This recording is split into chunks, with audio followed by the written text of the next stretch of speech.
is Shop Talk, baby. This is the show where it's okay to be you. We're talking from Yale to jail and from the church house to the penthouse. Nothing's excluded on Shop Talk. So if you don't have a phone, I suggest you borrow one. Call in and voice your opinion live every Saturday morning from 10 a.m. to 12 noon. Yeah, that's right, 10 a.m. to 12 noon. Don't forget to Shop Talk with your girl, because right here, we keeps it real.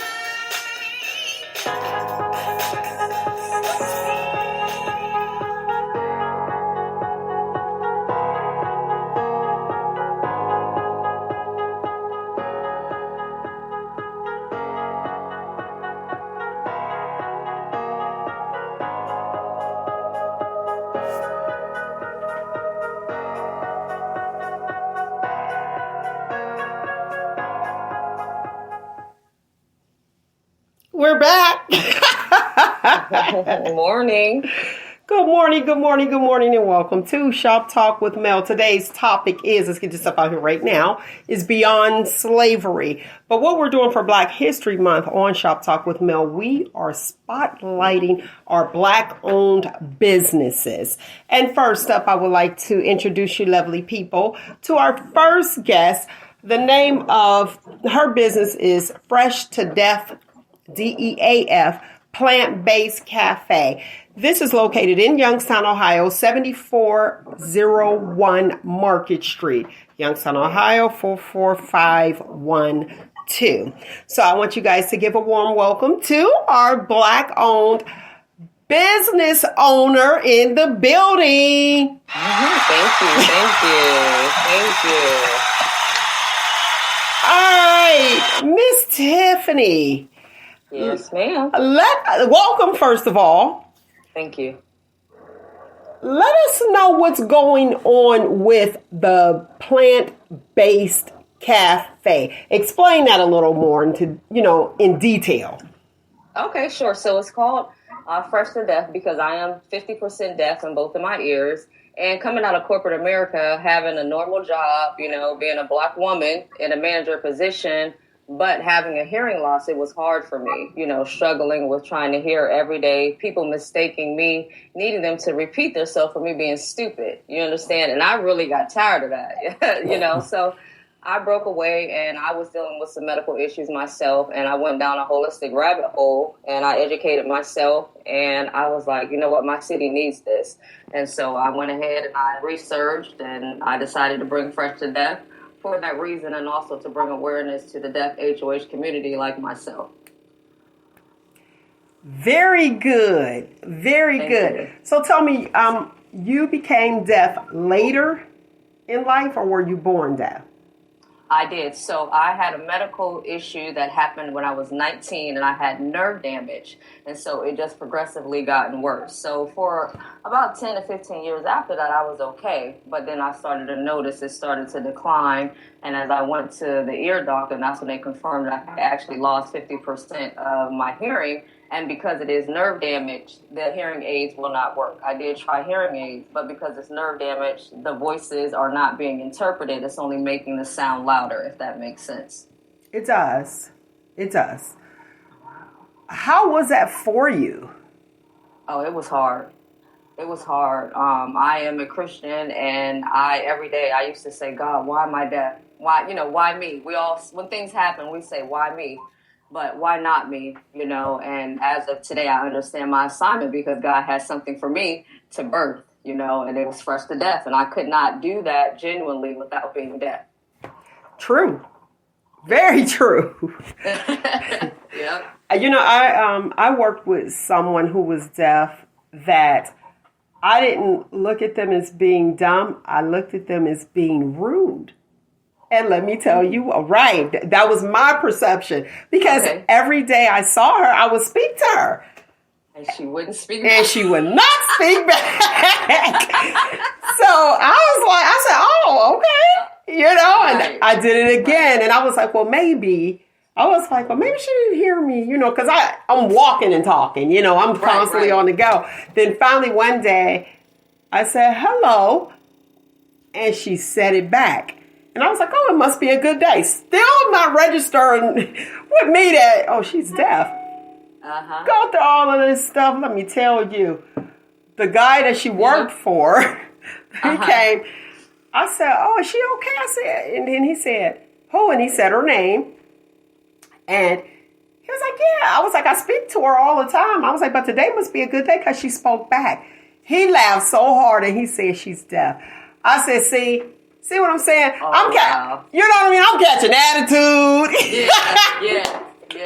I just was like, all right. Sometimes I've had people say, friends will say, "My friend said that they saw you and you didn't speak." I'm like, you already know I can't hear, Right. So you got to know. And that's why I'm very verbal about it on my Facebook, on my platform, so that you know. And even people that, my customers, if you see me and I don't speak, it's not because I'm being smart. I didn't hear you, So, but it's a lifestyle. I'm sure it is. And I love the energy you exude. Thank you. Because I understand my assignment now. I wasn't the person that I am today. I was not this person. It took for me to understand my assignment and to be able to walk in my walk with my hearing loss vividly. You understand? So I wasn't always like that. I was very introverted. Yeah. Okay. So can you tell, I hate using the word so, I get on the little people. I'll be like, do not start a sentence with so. Okay. It's cool. Is it all right? I want to know from you, and I'm sure the listening audience also would like to know from you. You said you understood your assignment. And at the beginning, I asked you the question, how was that being an adult and losing your hearing? Mm-hmm. And you said you were an introvert. I'm glad you brought that out. What was it that said, "Hey, Tiffany, shake it off. This is it. Either you can be in the house or be out"? Right. Well, it didn't just happen all of a sudden. It was a supernatural transformation where God started to open doors and I started to see things started to work out. And I'm like, okay, the more I'm accepting this, the more things are working out for me. The messages that I got from people in my inbox saying, "I'm 75% deaf. I wish I was 50% deaf."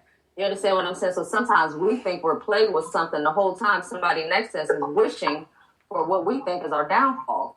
And then as people started to reach out to me and tell me that they understood my walk, they were going through something similar. That's when I said, okay, God, so this is it. This is what you want me to do. You want me to be a face, because if I don't tell you that I'm deaf, you don't know I'm deaf. There was a comment on Facebook. Somebody said, "Well, I don't see anybody over there doing sign language." Well, first of all, you can't look at me and tell that I'm deaf. You understand? So those are roadblocks that I go through every day at that mall. For one, I'm a black woman. I'm a black woman entrepreneur, and I do have a spark to me because I understand my assignment, and every day I have to explain, why is my business called Fresh to Death? And I literally had a talk with God like, okay, you are going to have to put your grace on me because I'm tired of explaining this. I'm tired of telling people, But like I said, I understand my assignment and I'm getting better, so. Awesome. Hey, listen here. Fresh to Death, it was like DEF, back in the day. So I'm loving it. Yes. Now, some people might be like Fresh to Death plant-based. Y'all got to be clear and say, right? I ain't dead. Right? That's right. Right. Don't put that on me. Right. And then some, they look at things practically like, this is what it says. This is what I heard, and I believe this is what it says. Mm-hmm. And they'll be like, "Oh, I'm not fooling with no plant-based food if that's going to be the outcome."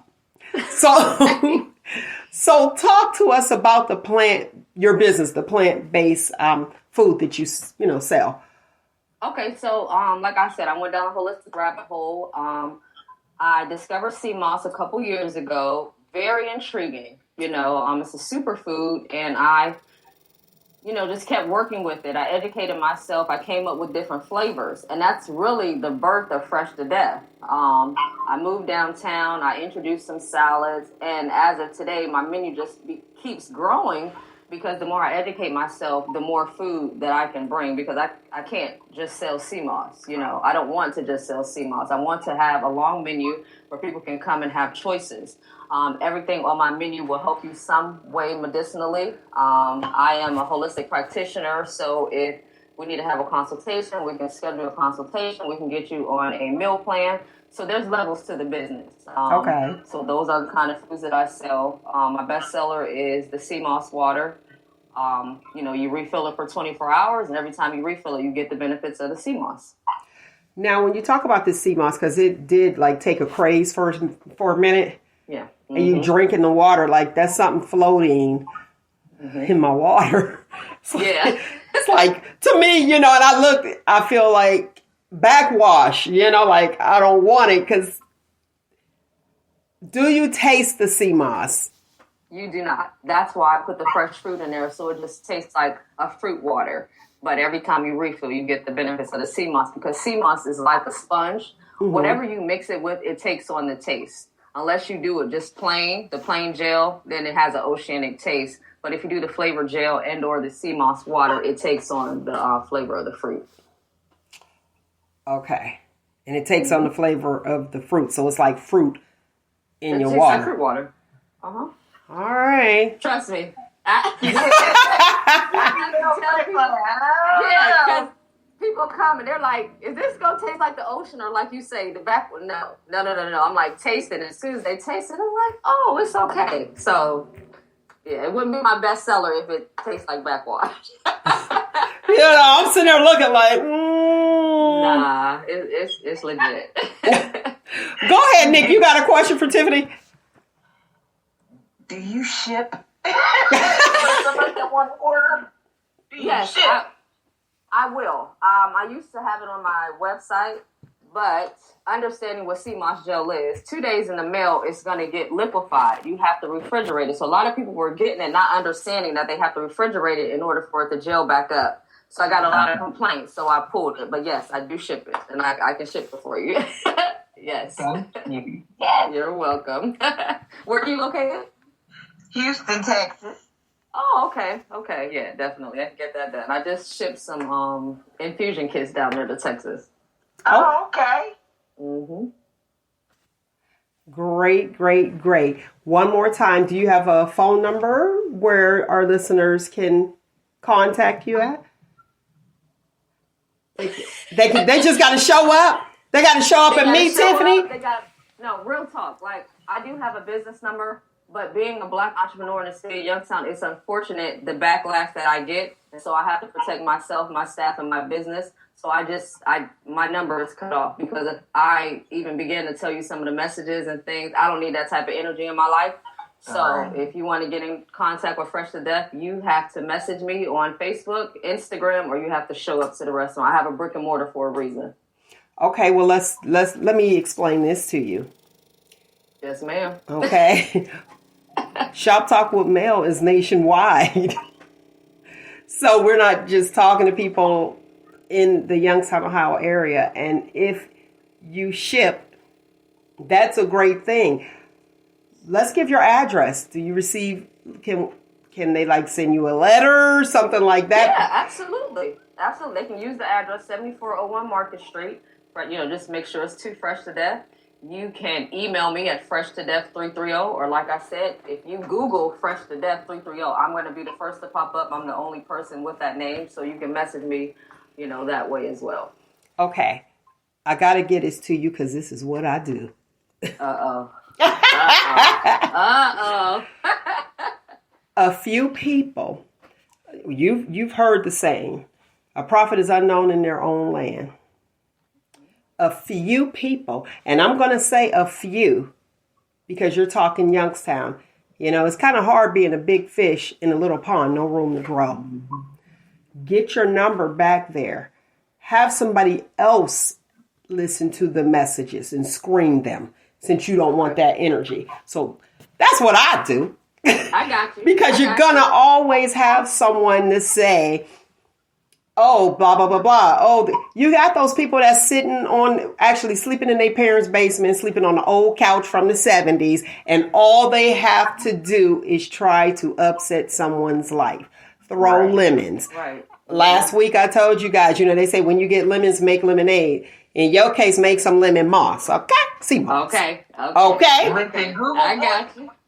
Google Voice will be your best friend. Trust me. That's what I have. Okay. Yeah. So that's what I want you to do, and I'm looking forward to meeting you. I got you. And it'll be posted.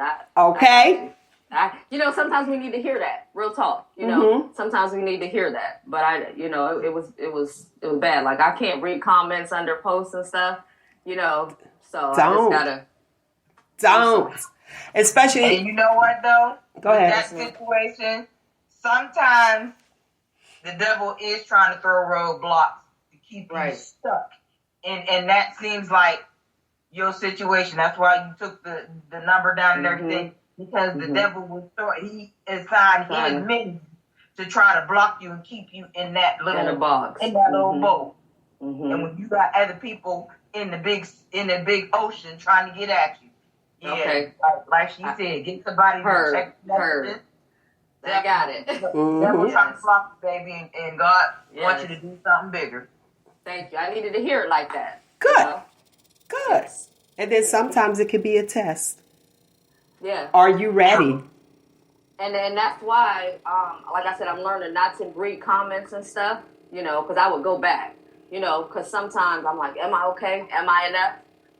But I know that I'm enough. So now it's not even necessary for me to read the comments and stuff, because people be wilding, like for no reason. Like you said, sit in the basement, no life, nothing else better to do. And I call them Facebook thugs or cell phone thugs, computer thugs, because they can hide behind a computer. And say, because you would never say those things to me, if we were standing in front of each other. So absolutely. And those who do, that one person that does, it doesn't matter, because you said you understood your assignment. Right. Okay. Right. So it could very well be a test. But again, you got to dream bigger than your city. And who wants to be a big fish in a little pond? No disrespect and no shade to my hometown. But you can't grow. You can't grow. You ain't got no water. I'd rather be a little fish in a big pond, so there's room for growth. Right. All right. I hear you. Okay. All right. So what's that number? Yeah. What's the number? You know what? I don't even know it. Oh my gosh. I don't even know it. I don't. Listen, for my... I'm going to post it. Okay. I'm going to post it, and I'm going to hashtag you in it. How about that? That'll work. And for my listening audience, if you go to the website, shoptalkwithmel.com, all of her information and part of her menu, because you had the burgers and everything on there, will be posted with that phone number. Yes. I got a question about food. Okay. Real quick, because Yes, we got to keep moving. Do the burgers taste like a burger, or does it taste like plants? Yes. So my burger is a complete plant burger. It's not like the Impossible Burger. It's not meant to make you think you're eating ground beef. It has more like a chicken consistency, but it's very, very good. I have never had anyone complain. So yes. Okay. Yep.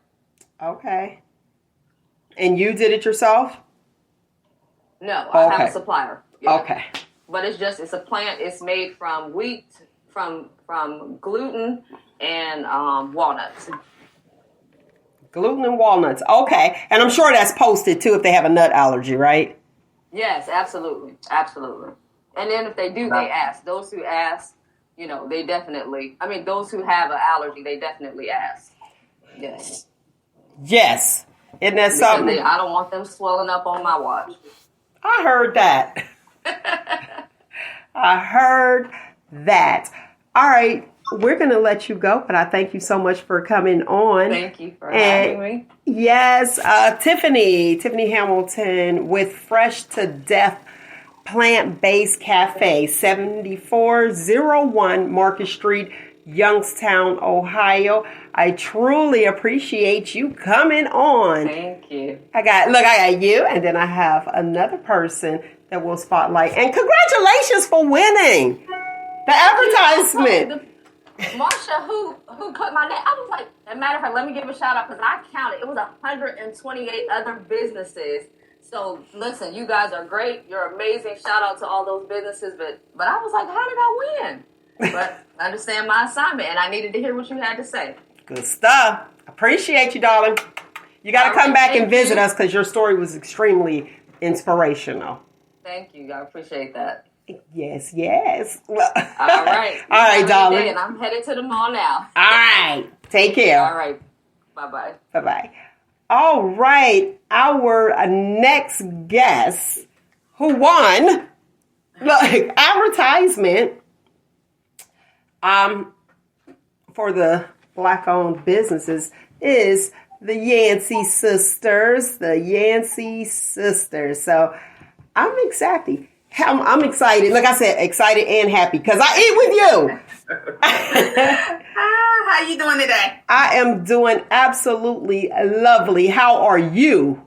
I'm doing wonderful. I can't complain. Okay, good stuff. Good stuff. For those of you who don't know, the Yancey Sisters Catering, I am here to tell you they are everything.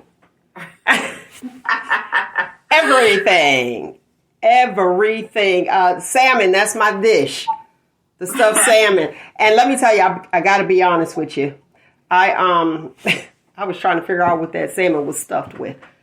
I can tell you. Can you really tell me? Yes, I can. I mean, if anyone asks, I always tell just because of shellfish allergies and everything like that. So I definitely would let someone know if they ask. All right, wait. Let me guess let me tell you what I did. Go ahead. And you let me know. I did the spinach dip. Okay. I did spinach. Is it? Okay. Okay. Let me see. What else was it? Is that with the cheese? I did the artichoke dip. It wasn't the artichoke? All right, go ahead. What is it? So it's spinach, cream cheese, lump crab meat, and Parmesan cheese. Oh, so I couldn't buy this nowhere. Was you trying to buy it? I was out at a market. I'm not going to get them to play because they didn't pay for advertisement. Okay. Okay, and they didn't win advertisement. Okay. But I was out. I was like, it tastes like this and it tastes like that. Amazing. Thank you so much. So, Joy, Yancey, that is. What inspired you to start a catering company? So basically, I mean, I've always loved to cook. I was raised by a wonderful woman, Lorraine Yancey, and she cooked. She was always in the kitchen. She made the best homemade rolls. Can I make them? No. Have I tried? No. My sister know how to make them, but she being chintzy. She just don't want to do it. But she was always in the kitchen cooking for somebody, and I'm on her curtails, trying to just see what she's doing and everything like that, and just over the years, just learning different things, different techniques, and I said, I'm gonna try it because everybody kept saying your food tastes so good, you need to sell it, and I was, I'm like, okay, I'm gonna try it. So I mean, basically, my inspiration was my family, that I love dearly. They kept pushing me, saying, Joy, you need to do it. You got some good food here. And, over the years, I got it together and, here we are right now. Okay. What are your hours? So my hours is, I'm starting to cook on Thursdays. So I'm going to, on Thursdays, because I'm off from my other job. So Thursdays, anywhere from 10 to 5. Friday, I'm starting as early as at 9 o'clock because I'm starting to sell breakfast now. So, a lot of people be wanting them shrimp and grits or chicken and waffles or just, pancakes, eggs, potatoes. So, Fridays, I'm starting from 9 to 5. Saturdays, I will do occasionally. And then Sundays, I will do, on Sundays occasionally as well. So it just depends on the business. If somebody, asks, hey, can I get a catering order? Because, I'll cook you Sunday dinner. So if somebody say, hey, I need like a pan of macaroni or a pan of green beans or something like that for, a Sunday meal, I'm definitely there for you. Okay. So tell me this. You do local cooking? Yes. Okay, local cooking.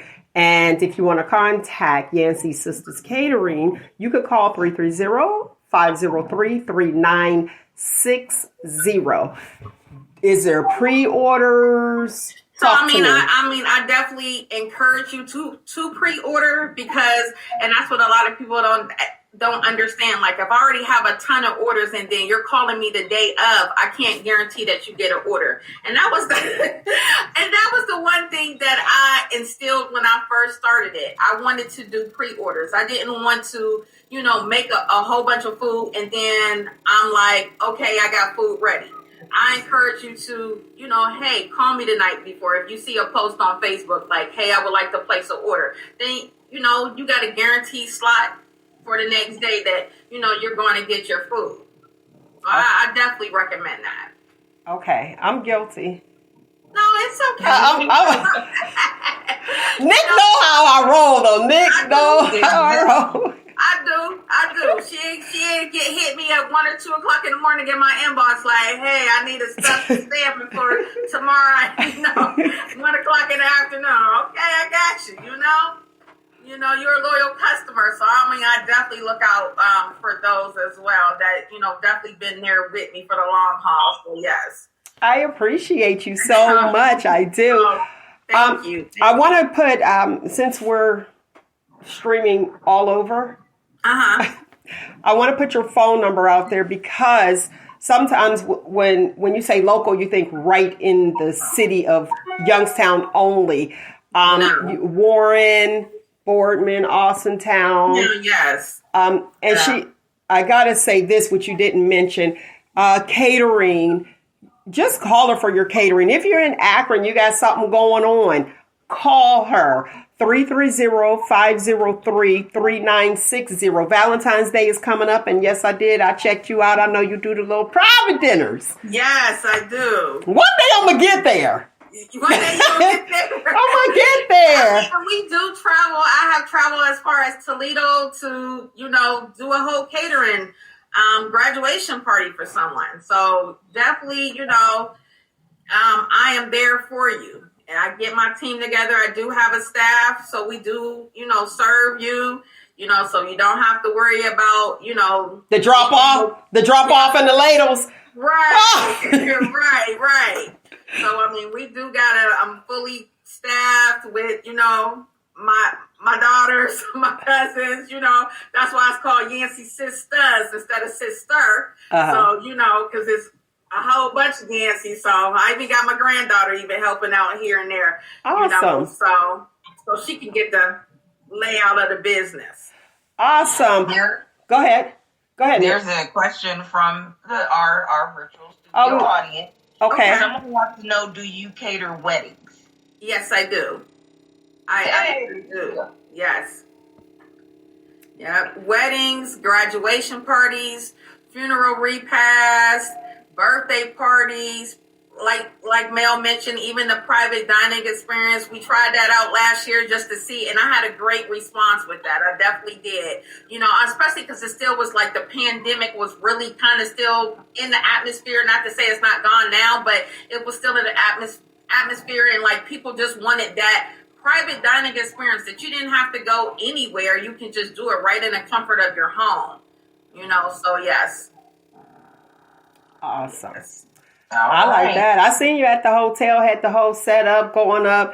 Boom. Oh, yeah. And I will say this to you. I like when you do things, you don't put who you are catering for. You show the product and then in and out. And I saw that it was already set up, which was really good. Because I do have a problem with saying the name of who it is. It might be some kind of creep move type thing going on. Right. That's why I'm fool with these cameras either. I'm like, can we do a photo shoot? I don't need everybody all in my business who I'm doing this photo shoot with. You want to post it on Facebook, social media for your advertisement. Now, I will say this to my brothers and sisters. When you are doing a business and it's and you're advertising, when we purchase, you need to ask us if it's okay for you to advertise. Yes. And then I want my advertising discount. Yes, I do.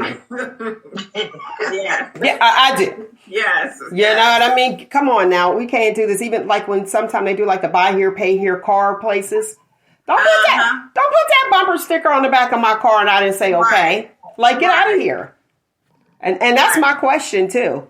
That's my question. And I'll just ask just because I want to know. I'm like, if I get a car here, do I have to ride around with your name on the back? Right, right. They say yes, deuces. Not that I need it, but I just want to know.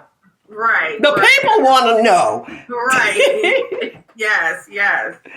All right. Do you have any words of encouragement for people that are trying to start a business? Definitely. Step out on faith. I mean, just, believe in yourself. Definitely believe in yourself. I think that was one of my biggest hangups when I first started it. Because, like I said, I was cooking. I was giving food away. Like, try this, try that, until I felt like I got it perfected. And just believe in yourself that you are who God said that you are. Like y'all said earlier, I was listening earlier, understand your assignment from him. And I definitely truly have, like when we first started, we started, when I first started out, I had said I had wanted to do something different. Started out, because, people selling chicken wing dinners, fish dinners and stuff like that. We started with the stuffed fish. You never had that. So we had stuffed fish. And that's what really got me on the map was that my stuffed fish dinners. Me and my daughter was playing around in the kitchen one day and we was like, we got to do something different. And we started off with that stuffed fish. And the stuffed fish it's the same. It was cream cheese. It was the imitation crab meat and spinach. And it went off. I mean, people love it. People still ask me for it today. And I don't make it a lot or whatever like that because I feel like I need like a quantity of people that will want it, for me to, make that recipe for it. But yes, that's what it was. And like I said, when we got it down perfected, it was on from there. It really was. So I definitely tell anyone that want to start any type of business, shoes, clothes, bacon, anything, just step out on faith and believe that you have it in you to do what you want to do. Okay. Yes. Okay. Yep. Thank you. I appreciate that information.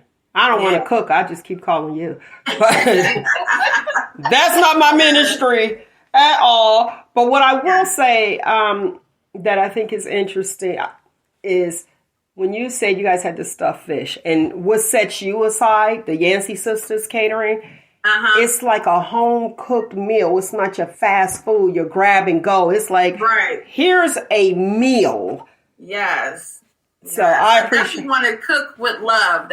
Anytime that I give a dinner out, I always think of myself because I know what I like to eat. I know how I want it to taste. And, like when you take that first bite, you like, dang, that's good. That's, and I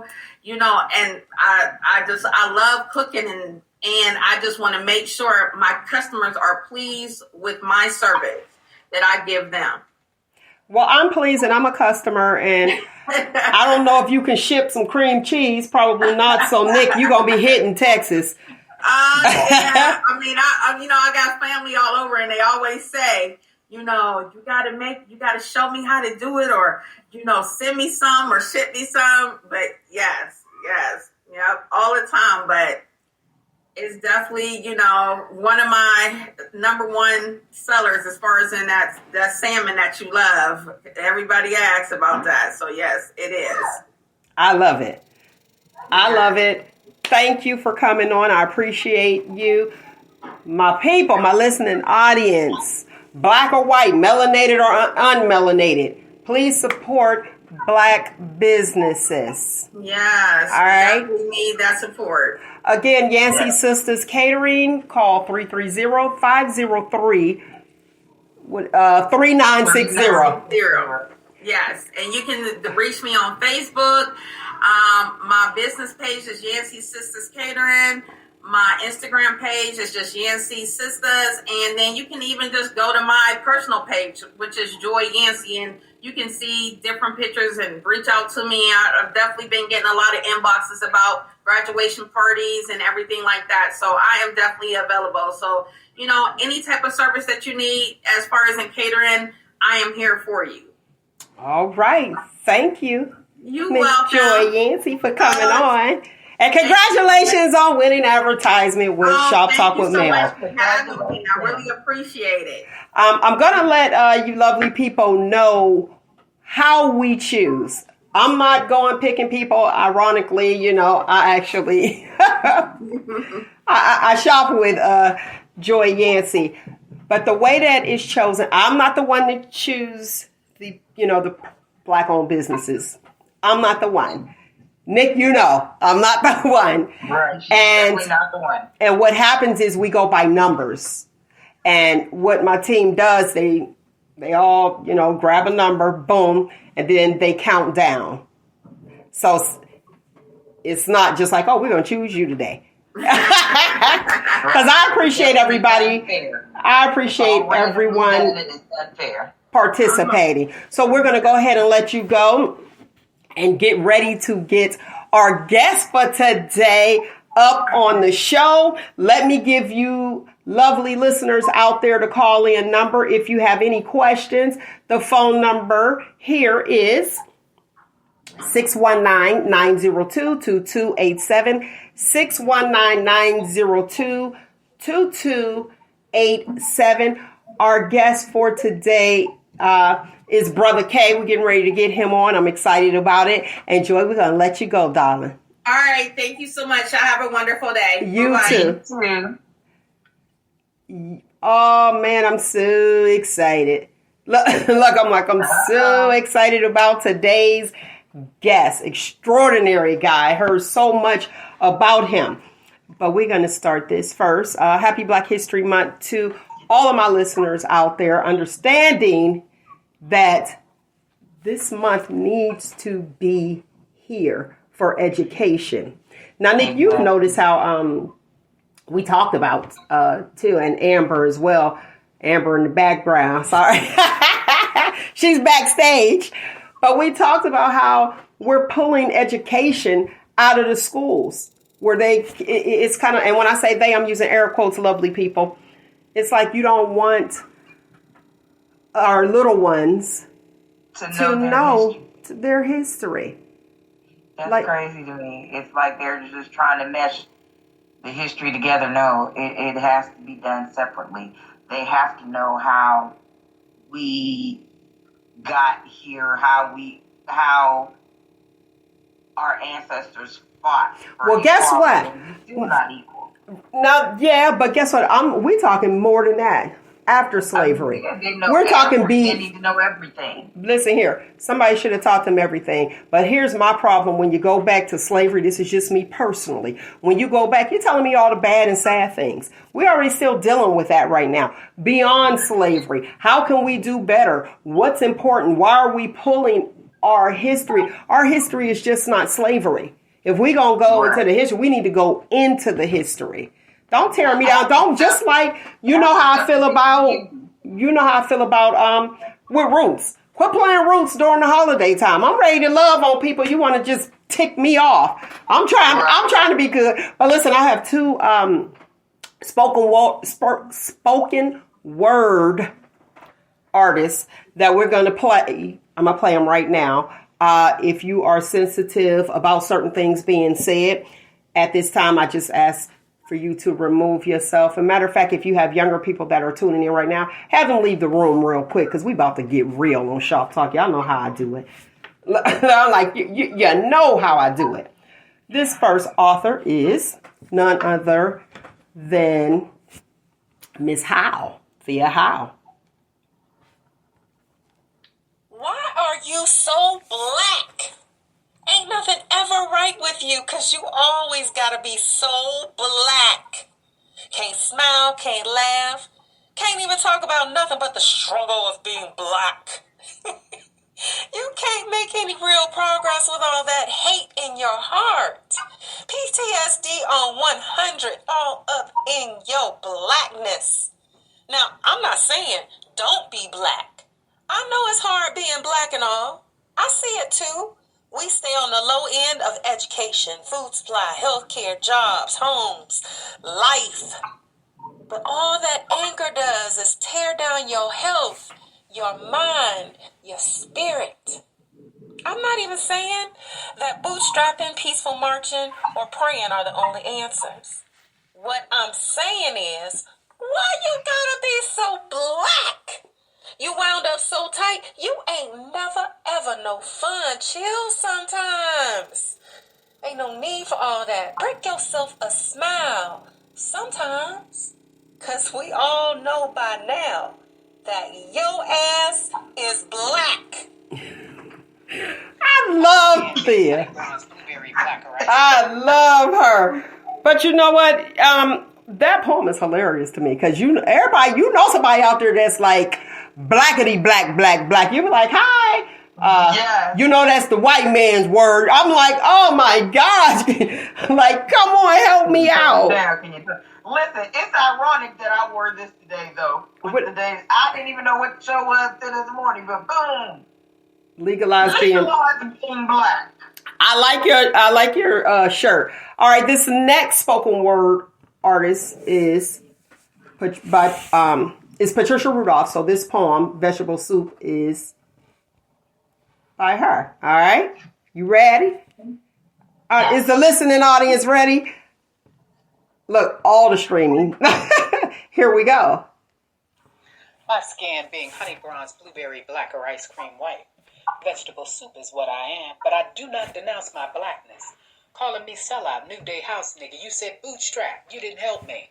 Because I see right or wrong, or sometimes looking at gray space, trying to see beyond the color of the skin to the hearts of men.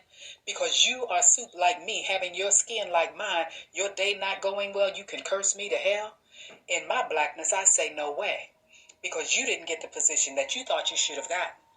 You saw the increase in the dollar. I saw the color of the collar that is close to your head that many would be improperly led. Oh, I helped you. Now, I see common sense just ain't common. You killed me then, you'll kill me again. When right was right and good was good and perfect was balanced, I died for you in my blackness. Now, I do not like to be misunderstood. So please get this if you would.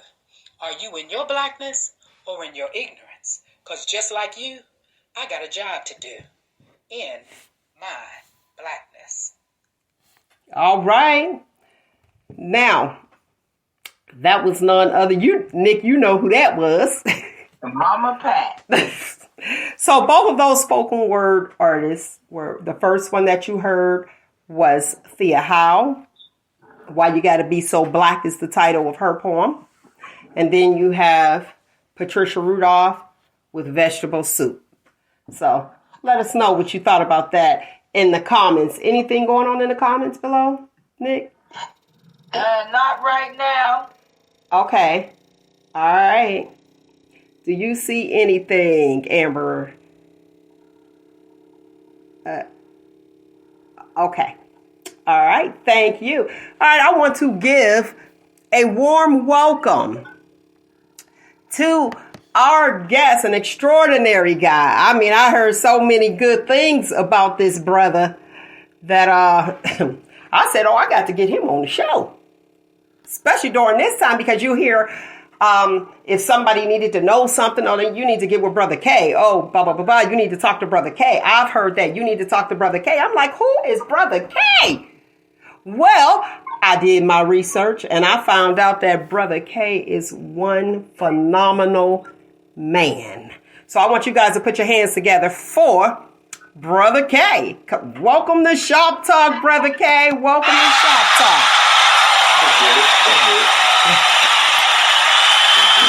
Man, I'm telling you, I heard so much about you. So much about you from so many different people. And we do have mutual friends. Which I was like, oh, who is Brother K? I know we had an event in the hometown, Youngstown, Ohio. And they were like, I kept hearing, Brother K should have been on the program. Brother K. And then there's me like, who is Brother K? Let me find out who Brother K is. So thank you for coming on the show. I truly appreciate you. Well, I appreciate the invitation. I need you to educate us. They said, you want to know something, ask Brother K. I said, let me reach out, Brother K. Would you please be a guest on Shop Talk with Mel and educate our team as well as our listening audience? Well, I just want to say, though, Thea Howe's a cousin. Oh, okay. Yeah. Why you gotta be so black? Well, I'm going to say over the years, I've certainly been accused of that by many. So I get the context of that poem. But yeah, I just want to give her a heads up for that. And I also know Mrs. Rudolph as well. Okay. But I know what the topic of the show is. But I just want to say that slavery wasn't all about victimization either. There's a lot of great victories, and you could actually learn a lot about the integrity and the character and the strength of black folk, because there were a lot of success stories even within slavery. There were lots of even in the slave South, black folks owned businesses, banks, insurance companies, even in the midst of slavery. So there's certainly a lot more to the story, but I mean generally I don't disagree that that black history is more than slavery. But I also think that you should not minimize or even just look at slavery as just 400 years of victimization, because black folks achieved quite a bit during that time. But no, come on, talk. Educate me. Look, I ain't gonna be whoopee, and y'all ain't gonna be suspending me. Educate me. Yeah. But the one thing though, I definitely want to mention, and I don't know who all is listening or how many even think, but I still hear even to this day that in February, they gave us the shortest and the coldest month to celebrate Black history. And the thing being they gave us, well, nobody gave us February except for us. Carter G. Woodson founded Negro History Week in February for a particular reason. Now, Carter G. Woodson is someone that we should know more about that we don't know as much as we should. Carter G. Woodson was the second African-American, second black man to graduate with a PhD in history from Harvard. The first one was W.E.B. Du Bois. The third black man to graduate from Harvard with a PhD in history was Charles Wesley. And I'm going to bring Wesley in a little bit later. But Woodson would go on to establish in 1915 the Association for the Study of Negro Life and History. Today, the organization is still around, and the organization is called the Association for the Study of African American Life and History. It's a major organization. It's the big tent for anyone who's interested in black history. It's full of black historians. And just about anybody you can think of who's a historian, even on TV, is a member, whether they say so or not. And this year, I didn't think the meeting's in Montgomery. But Woodson would also go on in 1916 to establish the Journal of Negro History. That journal is still around. It's called the Journal of African American History. One of the things that Woodson believed in was institutionalizing black knowledge. He believed in black institutions, and he built them. In 1924, Woodson, who was a member of Omega Psi Phi, began what they called Negro History and Literature Week. And then in 1926, he established Negro History Week. And he positioned Negro History Week during the second month of February between the birthdays of Frederick Douglass and Abraham Lincoln for two reasons. Number one, I think it was Mary Church Terrell had started Douglass Day many years earlier, and it had really caught on. And so you had a lot of black folk. I think it was Mary Church Terrell. I may be wrong, but I'm pretty sure it's Mary Church Terrell. But a lot of black folk had began to celebrate Douglass Day. And of course, black folk since emancipation have been celebrating Abraham Lincoln for what he did.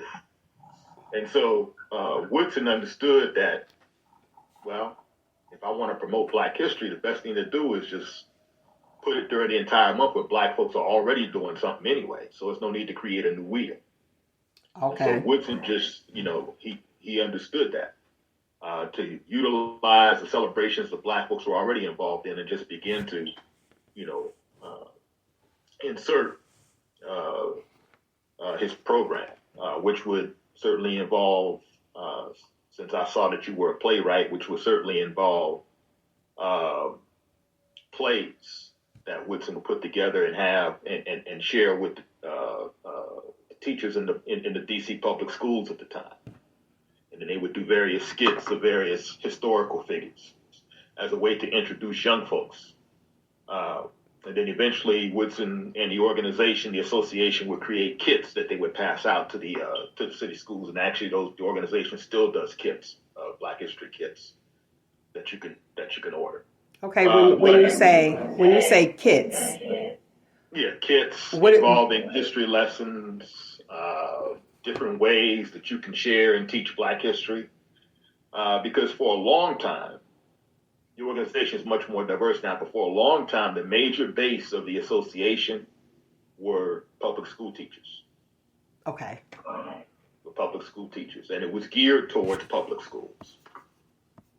But now, since you have many black folks who are a part of the university, campus level, university level scholars, and what have you, so you have a lot of university level scholars there who are involved in the association now. But there's still, quite a few. Matter of fact, there are always sessions during the annual conferences that are geared towards public school teachers, that are taught by public school teachers in terms of how to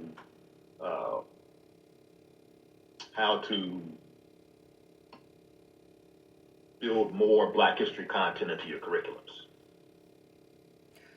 So, 1926 Negro History Week, and eventually, black folks on their own, even before Woodson died in 1950. But as early as 1940s, you begin to see black folks in West Virginia, which is where Woodson is from. They begin to just extend it, the entire. They begin to extend the week into an entire month. Okay. Of Black History celebrations. And during the 60s, Kent State was certainly one of the major universities, began to implement February as Black History Month. And then in I'm giving you a real short history here. And then in 76, Gerald Ford signed legislation officially declaring February as Black History Month. And so this is where we are. But the association is still around. Conferences annually, although the last 2 years the conferences were virtual because of the pandemic and what have you. But every year the conferences are in different places because there are over 50 chapters of the association nationwide. There are 2 in Ohio, one in Dayton, one in Cincinnati, and there's one forming in Cleveland. If I remember right, I think Cleveland's going to get their charter eventually. So you have at least 2 branches in Ohio. But it is the big tent for Black history. Anyone, like I said, anyone you can pretty much imagine is pretty much a member. Okay.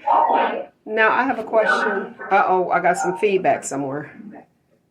I don't know why. But I have a question. It's a viewer comment. How do you feel about how the schools, public and private, are now trying to remove Black history? Well, I mean, that's a nationwide thing. Now, that isn't new necessarily, but the current effort to eliminate the teaching of history under the guise of critical race theory, which is not taught through K through 12, actually started with the 1619 project with the New York Times and the incredibly wrong history that came along with that project. The conservatives were able to use that, use that project to say, well, they're trying to wipe us out of the curriculum. They're trying to teach that white folks are all evil, or America doesn't have any, America is the major cause, or they're just trying to eliminate any negative teaching. So now what you have is several states, 19, maybe 20 or so, that are passing legislation to phase out the teaching of history and race. Again, using critical race theory as the boogeyman. And as a part of that,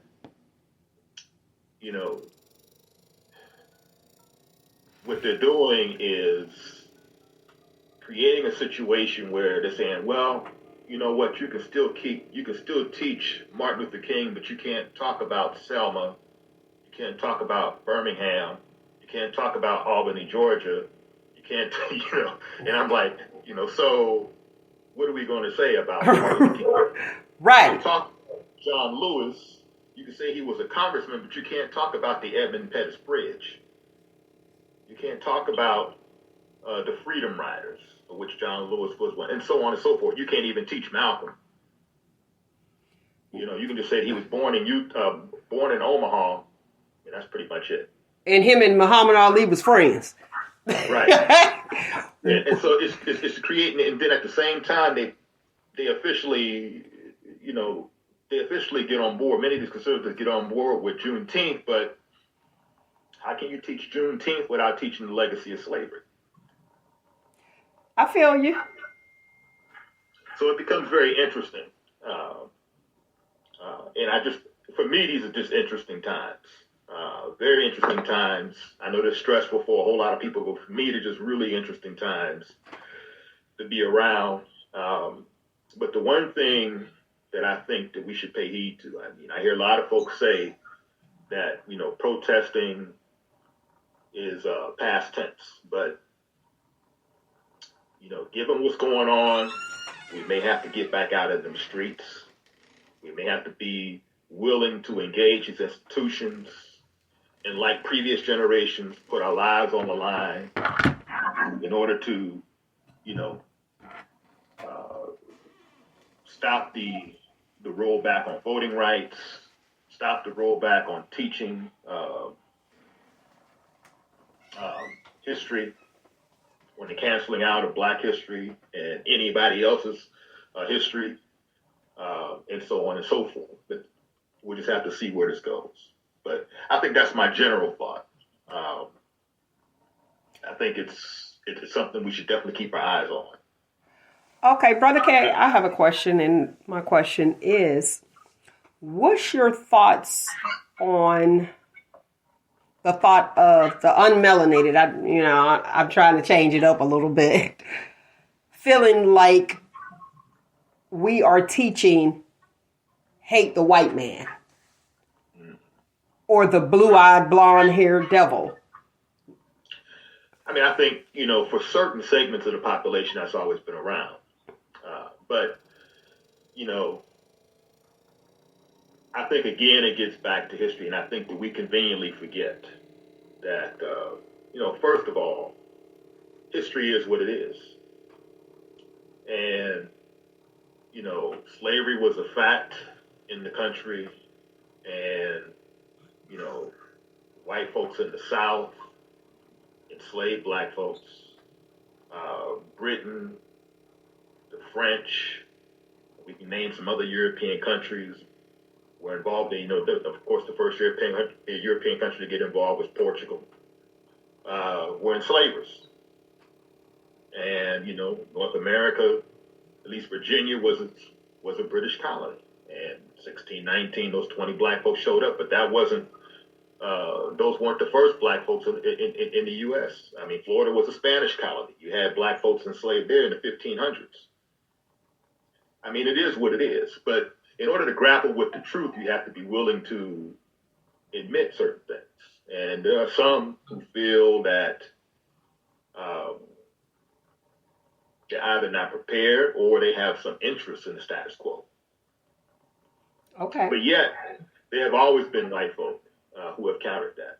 I mean, even locally here in the Mahoning County, you have attorney Stoughton Lynn, who lives over in Niles.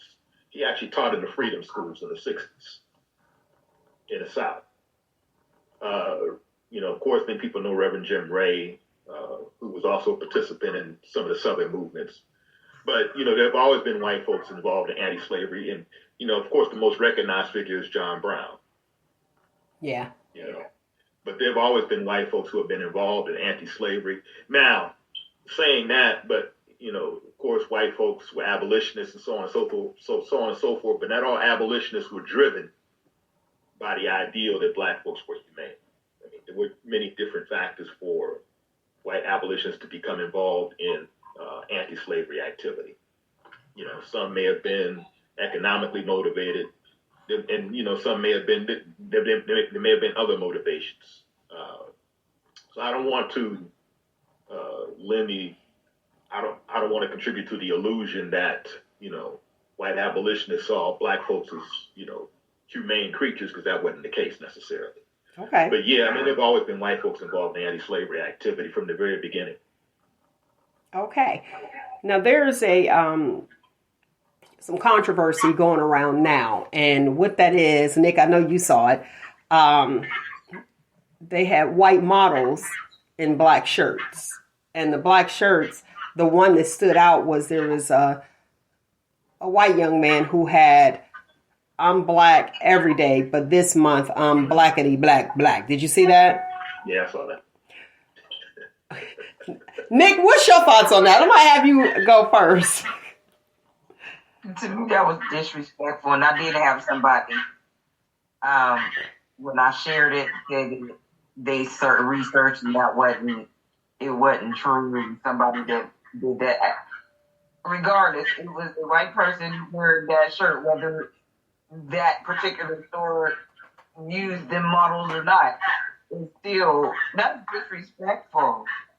Okay. Especially, that's disrespectful. You're not black. I'm not saying that you're not black. Why are you wearing that particular t-shirt? You want to support the black cause, that's fine. But that one was very disrespectful, and there is some major feedback. Okay. You want to speak to that, Brother K? I mean, I've seen that generally over the years. I've even seen white folks wearing black Greek letter paraphernalia. I mean, I really don't. I mean, other than voice your opinion with the company to put those images out there. This is all. It's capitalism is what it is, and folks are going to profit any way that they see that they can profit. And just because white folks are wearing black paraphernalia, don't mean that's, as Nick said, that doesn't mean that they're down with the cause. It don't even mean that they know anything about the cause. But I think what it is that I think part of it is also, I wonder to what extent, I've always wondered to what extent, that we continue to seek white acceptance for the things that we want to do, that we should do, and how much that contributes to stalling what we could do. Okay. I think there's still some sectors in the black community who are afraid to just go ahead and do things and not concern themselves with the criticism from white folks or any other folks who say that they are being racist or what have you and so forth. But, I think some of it comes down to identity struggles, even amongst black folk. Some of it comes down to just the nature of struggle in general. Some of it comes down to even how we define certain things, how we define racism, or what we mean when we say white supremacy. Okay. I could go on with that, but, All right, we got a caller. Go ahead, caller. Hold on 1 second. You are live with Shop Talk. Hi, Brother K. I know that you're a part of a drumming group, and can you talk a little bit about the significance in drumming to us as a people, and also some information on suffering from an identity crisis before slavery, where people may have come from? Because I think that a lot of the issues that African American people still have is an identity crisis, and so certain words, because of slavery, are still triggers, but that's because of lack of knowledge of who you really are before slavery. Can you enlighten us a little bit about information about a people prior to slavery? Yeah. Well, you're talking about the Harambe Youth Group. And you're drumming, and because I've been there and I could like feel the drumming. Right. I can feel that energy that comes from that. And that's my question. Some information, enlighten us on who we are as a people prior to that captivity of slavery. Thanks. The Harambe Youth Group has, because of the pandemic, of course, performances have been tamped down a little. But yeah, Harambe has been going on many, many, many years. And Lynette Miller, and the late Ron Miller, and I can't believe I'm saying that still. Yeah. But were major principals, as well as other community folk, including my mom's Mercedes, the late Ernest Loki, and Bob Beal still around, even though he's no longer the principal. But he was one of those who really enhanced the drumming. He brought another dimension of drumming into Harambe when he participated. So, you have a whole community of folk who were and are still involved with the Harambe Youth Group.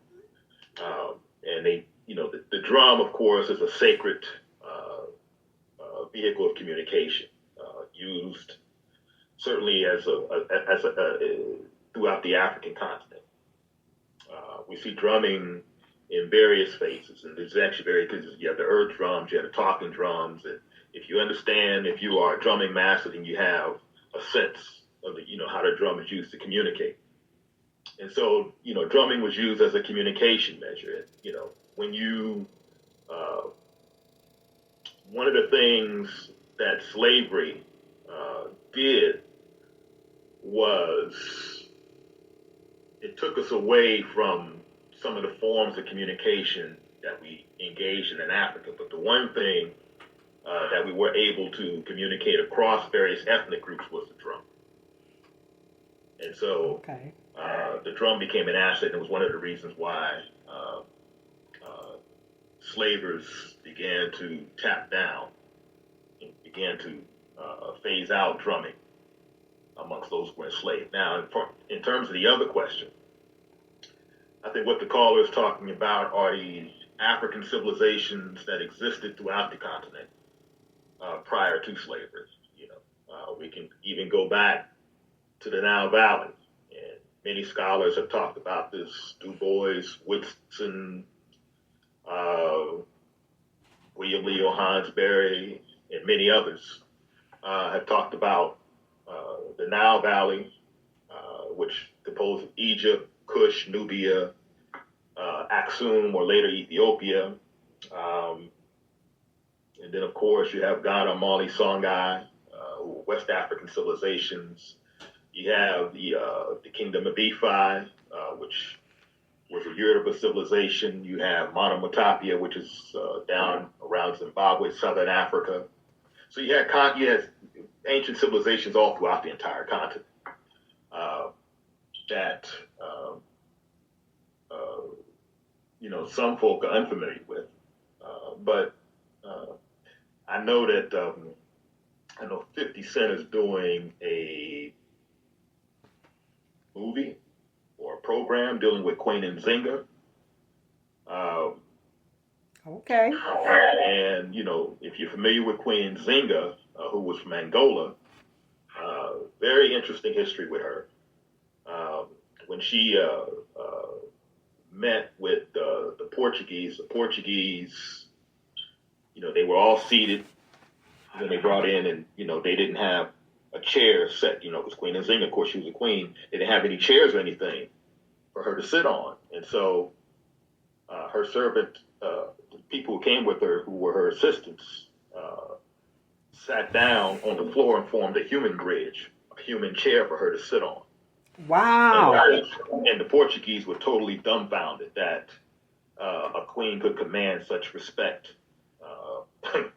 from, her folks. Because the Portuguese attended that as a slight, to suggest that she was not on the same level that they were.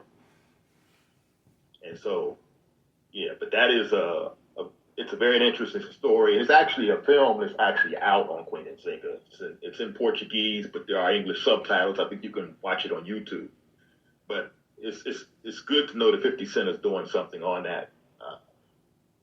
So we have to see how that turns out. But so there's a lot of history on the continent, and then even outside the continent. I mean, Africans migrated to various places throughout Europe, throughout India. Even in India today, there are groups of folk called the Untouchables, many of them who are tribals. They call themselves tribals, who can trace their lineage back to the African migrations that occurred 50 to 60,000 years ago. In Australia, the Aboriginals are part of that migration. You have black folks in the Philippines who were a part of that migration, in Pakistan and Palestine and so on. A lot of those areas, you have black population.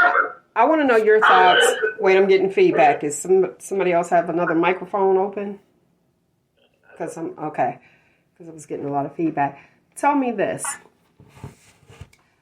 With a microwave society, as we have right now, how do you get that information out to our youth?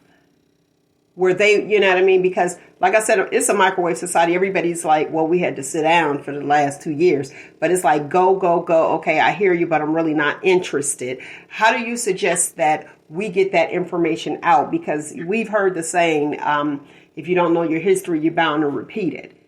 And you see, even with working, some are like, nope, I'm not working. And this isn't all, but I'm just telling you or sharing my experience, where they're like, oh no, I'm not working that job. I won't work that type of job. And then it's like, who's supporting you? And you are reproducing and having children. And if you feel that way, what's going to happen to your children, your offsprings? So again, I ask that question. How do you think that we can reach our younger generation, our future? That's the truth. Well, I think that's probably even a question for the creative folk as well. I think Woodson offered his clue that's still relevant, creating plays and involving young folks in plays. I think that's still a relevant outlet. Starting Black History clubs on a high school level. But they're trying to get rid of it. Well, no, again, I said on the high school level. I didn't say necessarily in high school. Okay, all right. We have churches, we have other institutions, community centers in the community where we can meet on the weekends. And then I think also through one of the things that I do champion is certainly visits to HBCUs. That's also a big thing. Because there's still a lot of us around who don't know. And I'm never surprised by what people don't know. So It's always interesting when I find folks who don't know that there are historically black colleges.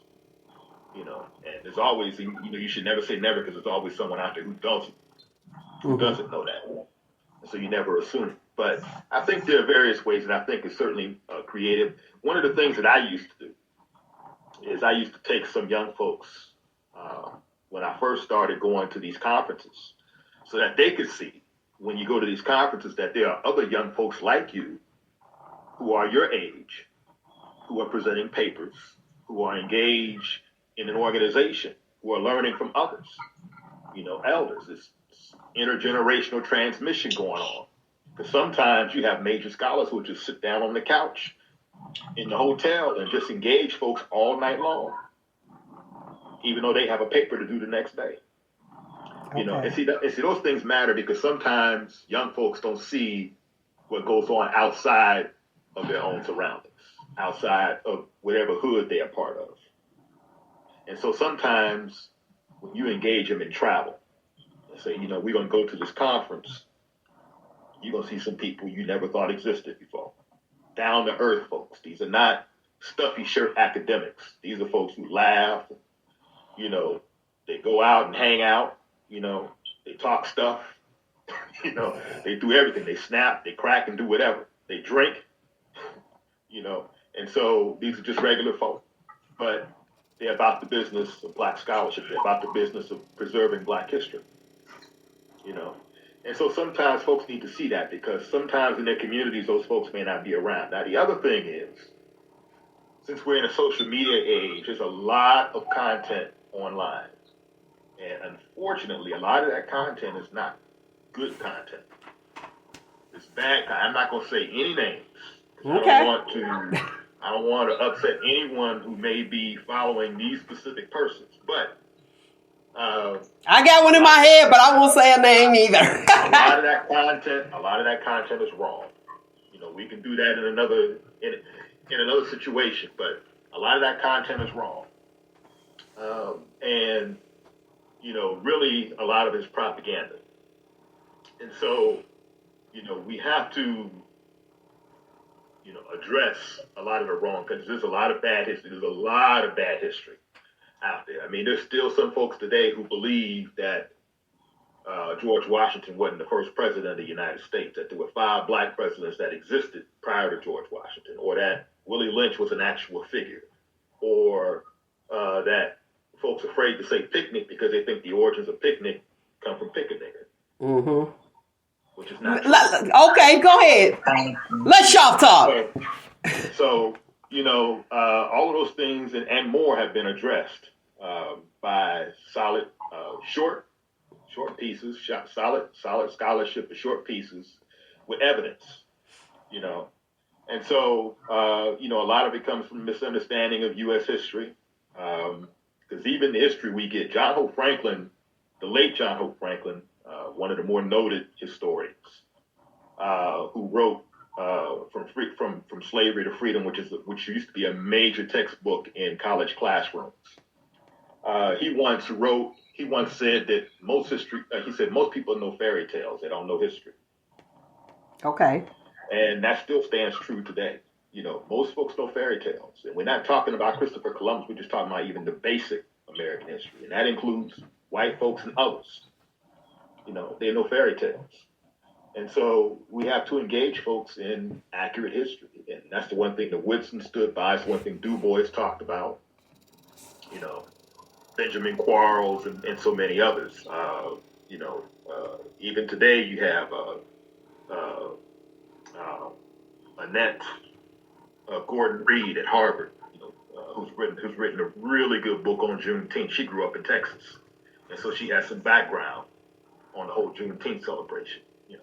And so we have to, like that's why I said high school-based reading groups that meet outside the school, or if you have a progressive school, they can meet at the school or after school. Now let's be real right here. You have a lot of students who are like, okay, school's over, I'm not trying to stay after. And I'm saying that even, being the age that I am, I was always interested in plays. Now I stay after school for plays. I'll stay after school basketball practice. But to learn more, it was like, I got to sit for another lecture. And how do we engage or get our young people more interested in learning about our history? Yeah. I've actually seen some situations where those things take place during the school day. Oh, we couldn't do that. You had to pay attention. Yeah, and I think and again, it just depends on it kind of just depends on where you are. I think in the larger metro areas they have an advantage, like in Philadelphia or New Jersey, where teaching Black history is actually mandatory. It's actually a measure in the state constitution that teaching is mandatory. And Philadelphia has been doing it for many, many years. But I think that plays, though, are certainly an outlet where you can engage young folks, have them act out. But this also requires the adults themselves to learn history, to engage in some of the dialogues. If you're going to have young folks portray George Washington Carver, or if you're going to have them portray Madam C.J. Walker, or have them portray Callie House, which is, I know, a figure that people are really not familiar with, but she's also a very significant figure. Or so on, have them portray Harriet Tubman, since there was a movie on her. Okay. I think that's one way you can get them involved. And the other way, let me also point out the other way. Some of you may have seen him on Roland Martin, Dr. Greg Carr at Howard University. Mm-hmm. I know him personally. I've known him for years.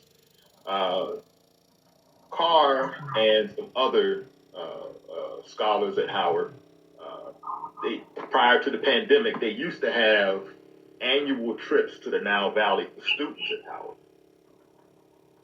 And they would take those students over there, and one of the persons on that sojourn, his name is Dr. Mario Beatty. We've had him here in Youngstown. He teaches the glyphs. He teaches folks how to read the glyphs. Okay. And so they take the students right into the temples, and they used to teach them right off the walls how to read the glyphs. And, to imagine that impact on young minds, number one, just to be in Africa. Number two, to be inside of a temple, a tomb, reading right off the wall, learning right off the wall what the ancestors wrote. That creates an impression. Stuff like that creates an impression that, young folks can definitely get on board, because they took not only just Howard students, they took some high school students too. The thing is that the high school students had to raise money. And so did the Howard, so did the college had to raise the money, which is $2,000, $3,000. In order Per to make student? that trip. Per student, yeah. See, I don't have a problem with that when people spending their money on everything else. Education. Yeah, but it really wasn't a thing, because a lot of their parents saw that as a very unique opportunity, and so they were able to engage churches and other citizens in the community to contribute. And there used to actually be a program in Cleveland that did the same thing many years ago, that took high school students to Africa, not necessarily to the Nile Valley, but certainly to Ghana and Senegal and places like that during the summer. And see, programs like that become very important because, again, it engages young folks in something outside of their norm. And sometimes when you hook young folks into networks like that, you keep them involved in those networks. And, And it's a lot of young people who have passports. Yeah. They traveling now. Right. And so those become ways to engage. Now, if you're looking for a universal impact, that's a tough one, because there's still so many of us who are just locked out of the networks, who don't have access to those networks. And I think it's important, first of all, that adults, which is where a lot of my current work is creating or supporting the organization of Black History Study Circles, because I know those adults who are involved generally go back and teach the young folks that they're involved with. The current study circle we have, we got a lot of women who are involved in the church who actually go back during their Sunday schools and teach some of the information that we share to the young folks in their Sunday school classes. And there, we also have some folks who are involved in other aspects where they grab the young folks in their lives and begin to share some of the information, whether it's video, whether it's text. I know one member of our group, his son was involved in some stuff. He wasn't really interested in Black history, and all of a sudden he just began to get interested because he saw his father, reading committedly, and, talking about some of the stuff that he was learning and talking about some of the conferences that he attended and scholars he had met, that his son just became on board. Now his son is hungry for the information. I can see that happening. I know my first experience with Black history was at Covington School, and there was a librarian, Miss Peace. I still pay homage to her, and I believe she's passed on, recently. And her being the librarian, back then you just had to learn like how to look up a book, the Dewey Decimal System, things like that. She made us read and choose Black history books. When I say us, the Black children at the school. And we couldn't. And see, back then, so you didn't go home and tell your parent, like, she won't let me read this book. We had 1 week because we had to go to the library. You remember being a child, you had to go to the library like once a week. And ours would happen to be on a Thursday. I don't know how I remember back that far. But that's what she did. She made us learn. And that's when I got interested. You know, we watched the Martin Luther King, when he got shot. You know, we watched that movie. And when we had to do a report, and we had to do it live. And when out of all the books that she gave us, you know, everybody, you know, you choose the Harriet Tubmans, you choose the Madam C.J. Walker, you know what I mean? I chose Frederick Douglass. That was the one that I was most intrigued with. Now, I'm talking elementary school, even coming up, and that was my beginning and interest in Black history. And then I went from there over to a predominantly white school, and they didn't offer Black history. You know, you get to high school, you had to have, you know, your government and then your U.S. history.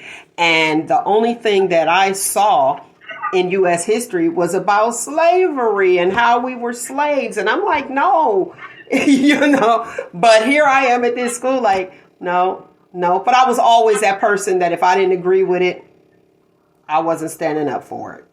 You know, I was the boisterous person. It was like, no, that's inaccurate. But I learned as a child. So now they're removing it. So, and it's easier to introduce children to things versus, to me, high school. And this is just my own perception, because you got so many different things out here. And I know that they're having a heck of a time with social media. We didn't have social media. And I was a reader. And it was like I wanted to learn more and more and more. And then it was like, oh, you can't do that. You have to go to this school. And sometimes some parents feel like, and even now, you know, where I actually work at, you have parents who feel like the better education, they're educating students more or better over here versus, you know, in the air quotes I'm using for my listening audience, public school system. And I want to give shout out to Mr. Monroe. He was at Hayes. He made you learn. And it's sad that you have to make people learn. And then when I switched over to a predominantly white school, the teacher left out, and it woke me up. It helped me. It helped blend and mold, because over there it was, he said, oh, okay. And I said, well, where did he go? You know, and one other student, my peer, said, oh, if you don't want to learn, he'll walk out and go drink coffee. He says he gets paid anyway. Learning is a privilege. This is true story. Learning is a privilege. So here I'm leaving, you know, public school, and I'm like, all right. And they make you like, you will learn. And that was embedded in my head. You will learn. And then I go over to another school, and he's, you know, from Black teachers, like trying so hard to say, hey, learn, to go to a white school. And he just walks out, was like, I'm gonna get a check anyway. And then when the white guy, you know, my peer, he said, he was like, yeah, he always said, I was like, where the heck did he go? If you were quiet, if you were making noise, he just walked out and he came back in to teach you once the class was quiet. I got schooled on that. And I'm like, what do you mean? He said, yeah, he believes learning is a privilege. And if you want to learn, be quiet and learn. And if you don't, he's going to get paid anyway and drink coffee in the teacher's lounge. And I still see that without somebody actually saying that from where I work. But what I don't see is the Black education. Like, it's Black History Month. I haven't seen anything. Ain't nobody said lift every voice or nothing this year. And I'm like, what's going on? And then I found out, I'm like, wait a minute, what? I was like, let me look into this, where they're pulling that out. And like you said, it's across the board. Yeah, it's even in Ohio too. This legislation to curtail how race and race, class, gender, and history is being taught. Now, what I was thinking about as you were making your comments, I used to sub. in the city schools. Okay. And we all know that there's an issue, there's a shortage of black teachers, period. And so sometimes when students see a black sub come in, number one, they're excited. It's like, wow, it's a black sub. And I've heard that several times. And see, I was the type of person that, I don't know if it was intentional, maybe it was, maybe it wasn't, but whatever book I happened to be reading, I would bring it in with me and set it right on the desk. And every time, almost every period, there'll be a black student to come up and say, "You reading that?" I'm like, "Yeah." "What's it about?" And then, I would share just briefly. And then every now and again, you would get the occasional student who would say, "My mom's was showing me a video of such and such and such and such." And so that creates a connection. So that's one way, because sometimes not only black youth, but a lot of black parents don't know that, there's literature out there. If I were to show you my space, it's like thousands of books just in my space alone. I believe it. And so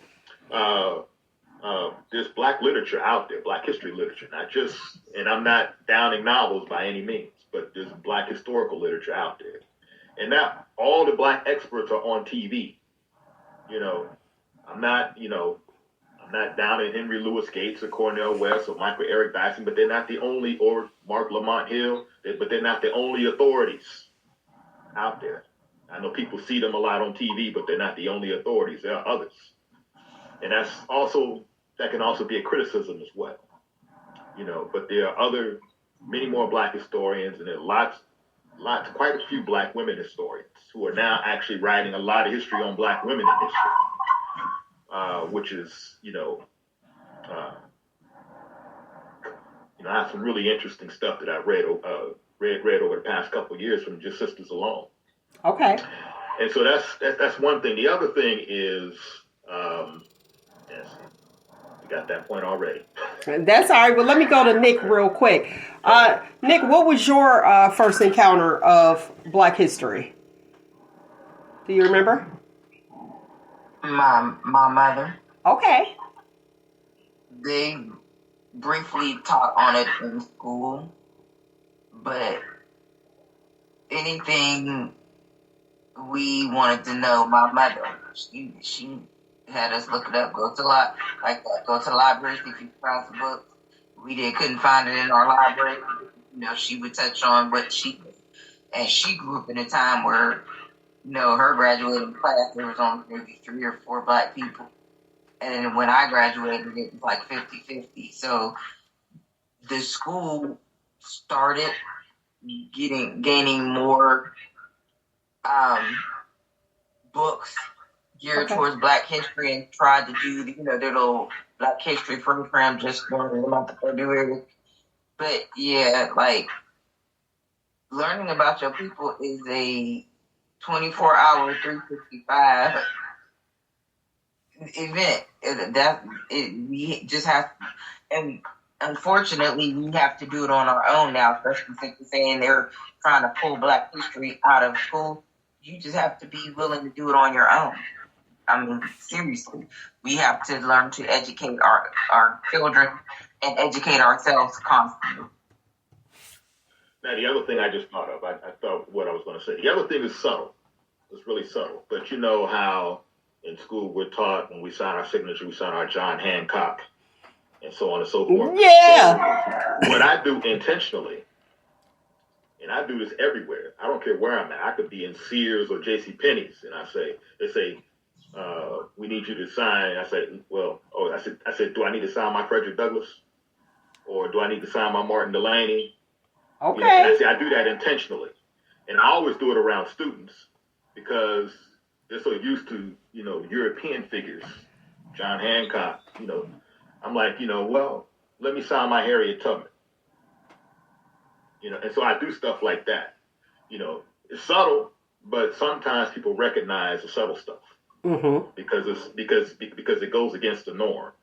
Or I may do something like, folks who say, I've heard folks say when they get, when they're learning things, they're getting enlightened. I say, oh, you're getting endarkened. And I actually pulled that, from a book I read years ago. Okay. And see, I'll flip it, because still, even today, dark connotes negativity, except for a judge's robe, which is, one of the few things where, black may be seen as positive, except for some black folks who get caught up in the court system. Mm-hmm. But, and the interesting part is King actually wrote extensively in one of his books. It might be Where Do We Go From Here? But he wrote extensively on how black always connotes something negative and white always connotes something positive. And so subtle stuff like that still matters, because it just kind of gets, just the subtle stuff. You'd be surprised how much it impacts how a person perceives life. I have another question from a viewer. Let's see. Why are we still giving the word nigga life? Me too. I was going to ask that question. Oh, you're go. Okay. Yeah, I mean, I saw that over here. Uh-huh. I mean, that's a good question. I think that for earlier generations, who were certainly subjected to the kind of racism, and certainly if you were from the South, racism in the North and racism in the South were two different creatures. Okay. And in fact, racism in the South was also was even more than just racism. And so when you have folks who came from the South, and when you're dealing with nigger, that has an impact on older generations. So that's something that they fought for years. New generations who have been disconnected from a lot of that history, who may just also be reacting to just situations around them, and they don't see the connections between the old and the new, or think that if you take the ER off of a word and add an A, it creates a whole new word. It could be any number of reasons. I've seen any number of reasons.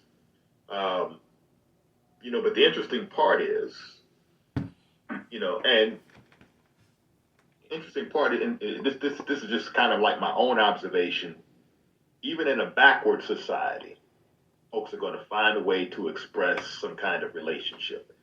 And nigga is a backwards word in a backward society, but what nigga means is somebody, we all know when you use the word, because even when young folks have used it, not young folks in school, but young folks in the street, mm-hmm. when they use like, yo, this is my nigga, brother K, and stuff like that. I never bothered to correct it. I let them talk. I let them talk their language. Okay. Because that's their way of expressing a connection.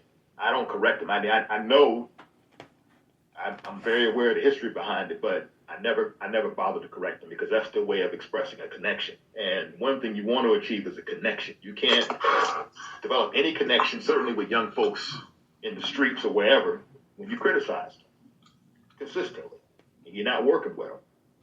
And so, young folks approach me, yo, that's my nigga, brother K, yo, this nigga, this, that, and the other. You know how it goes. Mm-hmm. I ain't gonna get into all of that. But, I let them go. Just do your thing, man. Say what you got to say. Because if you want to develop an end, you have to get an end. Now, what I will do is when they pouring them 40s or whatever they're drinking on the corner in memory of such and such, so that's a libation, right? Word? Oh, man, this is deep. I never thought of it like that. And they don't. And so you take every opportunity that you can, and then eventually it'll all come back around. And then they'll begin, you know what, man, I've been saying, it's kind of like what Richard Pryor said years ago when he began to realize the word he was using, the power of the word he was using. After his visit to Africa, he stopped using it. Education has a funny way of taking shape sometimes. So education has to run its own course, and everybody learns at different paces, at different levels than everybody else. You can't expect everyone to get on board as soon as you say, well, that word is a negative, this is the history behind it. Yeah, so what it mean with me? You know, you have to let them make their own connection. If they choose to do it. Some folks may not ever choose to do that. And that's just the reality. Now, what about that word coming from a Caucasian? Now, you know, it's interesting. I used to, some of you know, I used to be in radio. I was in radio for many, many years, WGFT, WRVP. I had a talk show on WGFT. Me too. Yeah. And I had a white guy who grew up in the hood called in one day. We would talk, forgot what we were talking about. He's like, yeah, man, you niggas. And I just let him talk. And then I said, you know what? It might be wise for you not to use that word. You know, because this, that, and the other. Oh, man, I didn't know, man. I'm sorry, man. I apologize. You know, and sometimes, not all the time, but sometimes that's the case because they, you know, white folks grow up in the hood too, and they just been interacting, and they, you know, they friends with a lot of black folks, and some of the black folks let it slide. But there's a whole lot of black folk who are gonna beat you down if you use that word in front of them. And so I was on the radar. I said, you know what? It might be wise. You know, you might want to think about not using that word because of this, that, and the other, because he didn't know the history behind it. Okay. At all. He wasn't aware. He's like, oh, man, yo, I apologize. I mean, he was like real apologetic for like 10 minutes. You know? We're just like, we got to hurry this up. My show about to be over. Well, yeah, I mean, yeah, I just let him ride, you know, because the other folks, I'm thinking the other folks wanted to hear that too, because sometimes we assume that all white folks know and all white folks don't know.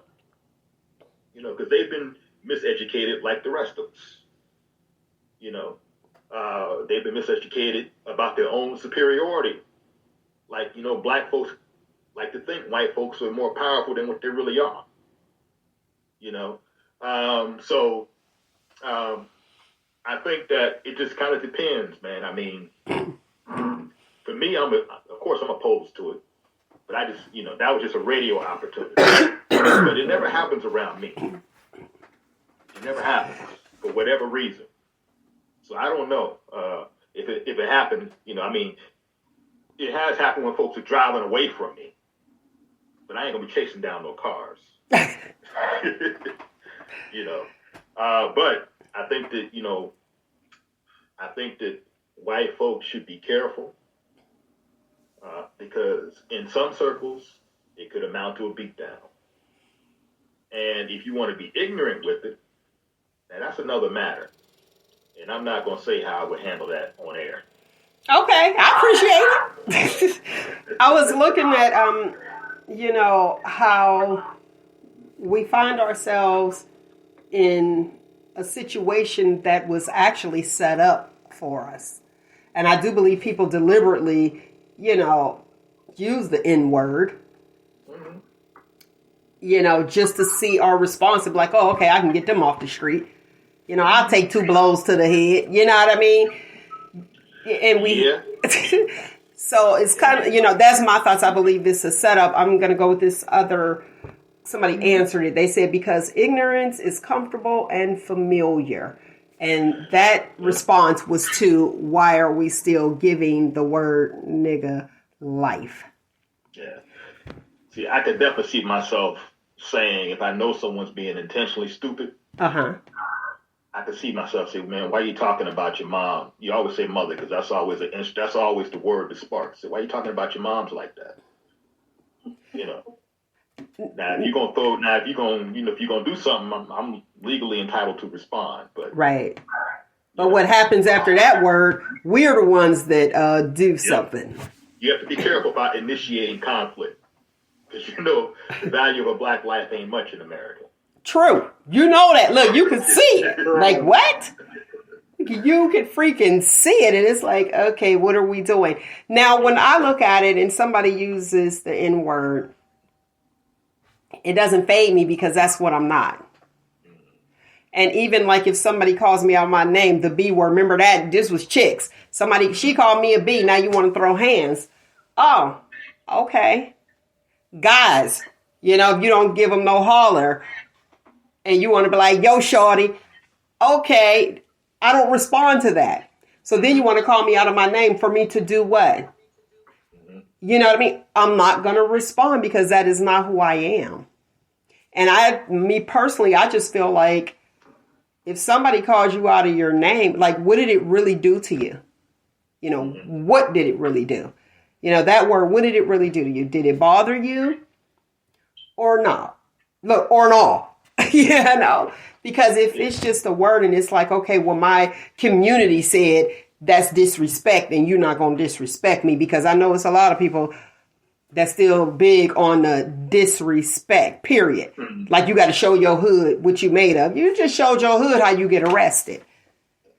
And there's also another take on it. Go ahead. That anytime someone can say something to get you upset, they actually have more control over you than you have control over yourself. I believe that. And, I learned that particularly years ago when I began to study martial arts. And so, when you can control the situation, which goes back to my previous suggestion, if you can spark somebody else to action, then, you have control over that situation. And so that's the way I look at things now. And the interesting part is I would tell people straight up, there's nothing you can say that can provoke me to any kind of action, ever. You're not going to make me mad. And so that creates a challenge that a lot of people like to engage. Yeah. And, it never succeeds. And you're right.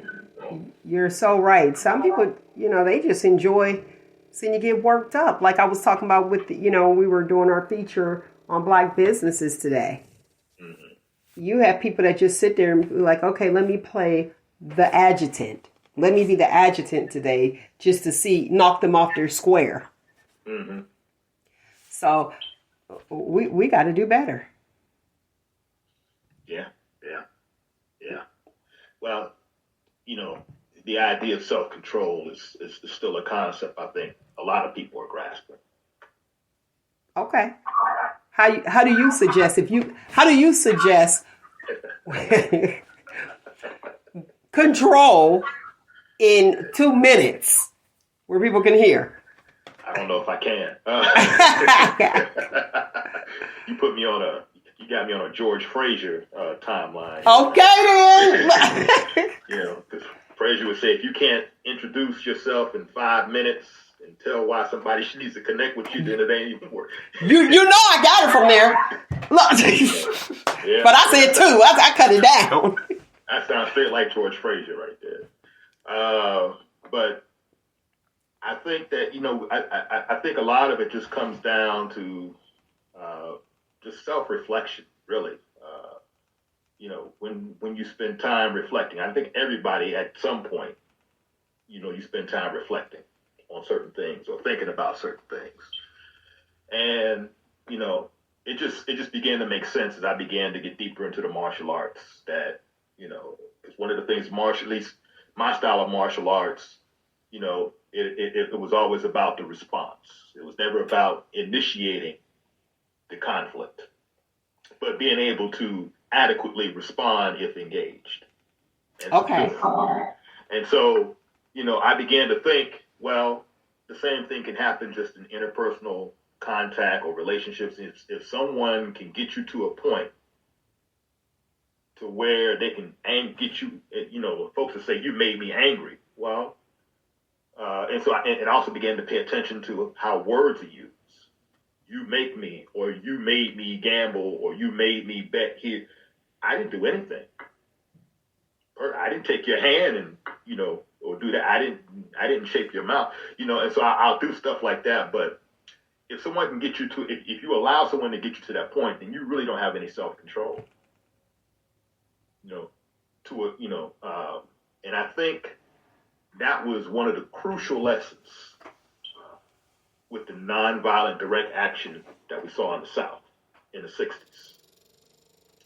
It was not to let these white folks get you to a point.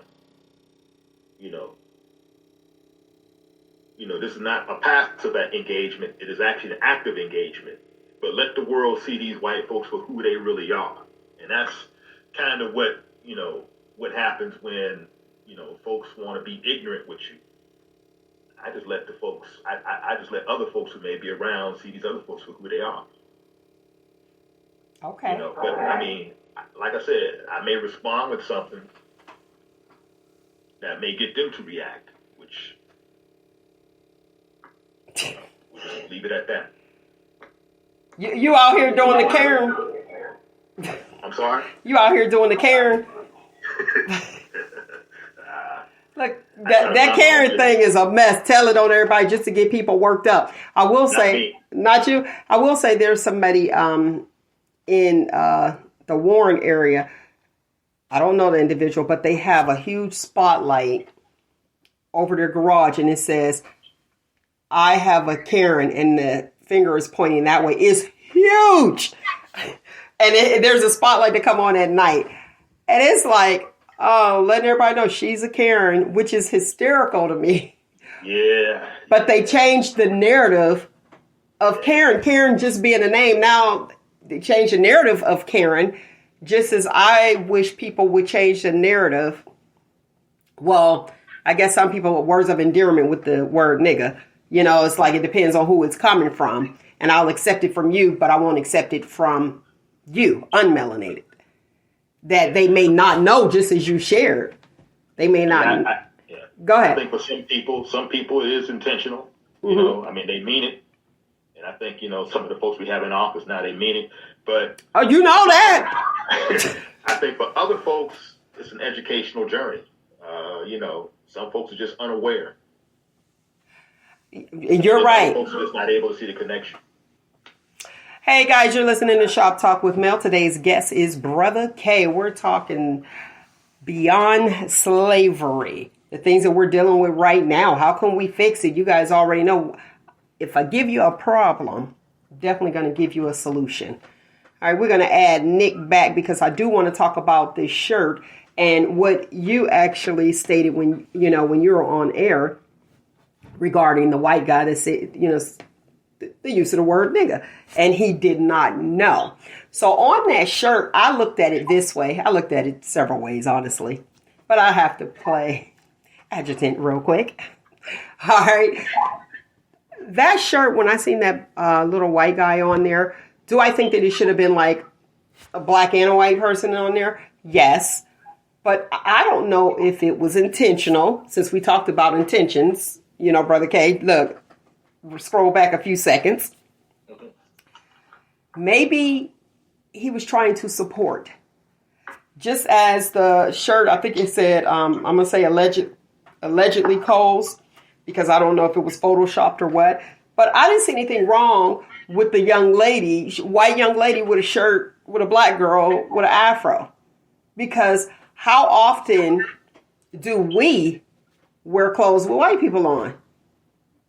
Me, not that often. But or if it's like a celebrity or something, my favorite musician or something, it's like, hey, this is who I like. And we don't know. Maybe the little white boy who said I'm black 365 or every day, but this month I'm blackity black. Maybe he identifies as black, because y'all know we changing all the narratives and everybody identifying how they want to identify. What if that was the case? Or what if it's like, okay, I think I am supporting, I didn't know it was going to be offensive. Just like you have some people, and I hear some of my comrades, they have an issue with white girls wearing braids. I know the history of it, of the cornrow. You know what I mean? They don't. They look at it as a style. But can you really, why are we so upset? I'm not mad at them. If they want to wear braids, they can wear braids. Just like us black women go around here getting weaves down to our butt, wearing blonde, because I was good for wearing blonde and things like that. So I didn't even put you out there. You black today. You blackity black today. But I mean, if I could do it, or if my sister could do it, wear a long, straight weave, knowing their hair is nappy as I don't know what, then why can't a white woman wear braids? That don't bother me. It does bother some of my friends. Why? Because, you know, your hair is stringy straight, and you know your hair is stringy straight, but that white woman wearing braids is bothering you. That one don't make sense to me. You wearing a long, straight wig, but you see a black woman, a white woman with braids, and you ready to fight. What kind of sense does that make? You're right. Oh, Amber answered the question. Amber answered the question regarding the, when I said, what does he identify as? She said trans. Yeah, what'd she say, Nick? Transracial. Are we accepting that now?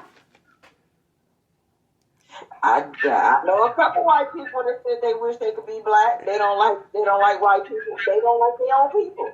I grew up with one. Like the chick that infiltrated the NAACP. Yeah, but she wasn't the only one. How about that? Tell it, Brother K. There have been actually some scholars who were actually white who presented themselves as black and published actually some books that some scholars actually embraced, and it's created a situation. So, I mean, there's probably more of that out there than we realize. Yes, Rachel with a dollars up. Thank you. Thanks, Amber. Yeah, she wasn't the only one. I'm aware of at least two or three other situations. You know what's interesting to me? Knowing the struggle or seeing the struggle, and I'm using air quotes, okay? And wanting to be a part of the struggle, just willingly signing up to say, I want to be a part of that. Why? Why do you think, Brother K? Why do you think that is? Well, I think that some white folks, have good intentions in terms of wanting to reverse what some of their ancestors engaged in. But sometimes they choose idiotic ways of doing it. And don't realize it's idiotic. Yeah, I think they're just idiotic ways. To present yourself a certain way and really not be that and then get called on it later on, that's not a good look at all. I mean, because it almost discredits everything that you were engaged in, and Dolezal was engaged in NAACP, and by all accounts, I heard that she was pretty decent, but, when you get called out and initially you deny, and then, until you're forced to acknowledge, because visual evidence didn't lie, and genealogical evidence didn't lie, it kind of, discredits a lot of what you had done, and even some of the people who stood by you, So, I mean, we're just living in interesting times. We're living in interesting times.